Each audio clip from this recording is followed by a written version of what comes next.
Sports, of course, a pandemic has turned almost every aspect of life upside down, including global charity. NBC Bay Area's Garvin shares one man's journey that now has the developing world sending help right here to the Bay Area. I'll just show you what the finished classroom looks like. From a seat at his kitchen table in Livermore, Robert Freeman leads an organization that has improved the lives of thousands around the world. That's what the old classroom looks like. That's the new one. It's the legacy, he says, of someone who decades ago improved his life. When I was a teenager, junior year in high school, my parents divorced. Mother went here, father went there. Mother said, you go live with him. Father said, you go live with her.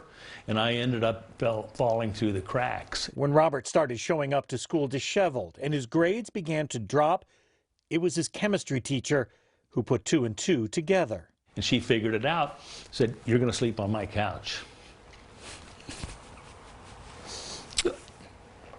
And I still get choked up about that.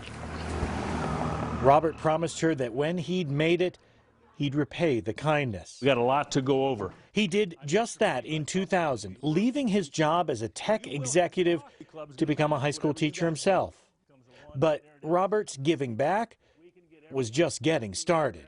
With his students, he started $1 for Life, asking young people to donate just a single dollar each, then turning it, with his business savvy, into amazing results. We have completed 142 small-scale infrastructure projects in the developing world. Classrooms, medical clinics, computer labs, libraries. Robert recently rebranded as the Global Uplift Project, asking now for what anyone can spare. Pocket change, he calls it. Whatever the amount is that you're never going to miss, but knowing that it's combined with hundreds of other creates a tremendous impact in a developing world village. And now, impact not just in the developing world.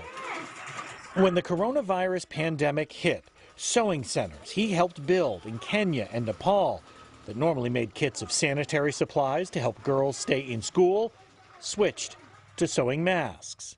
Most were made for the local population. These are the ones we're now importing. But thousands of them were sent to the United States to help the neediest here, like the homeless.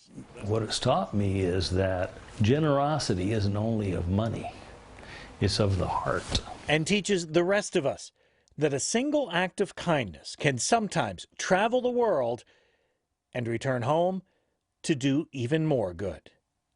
Garvin, NBC Bay Area News. Remarkable. One moment.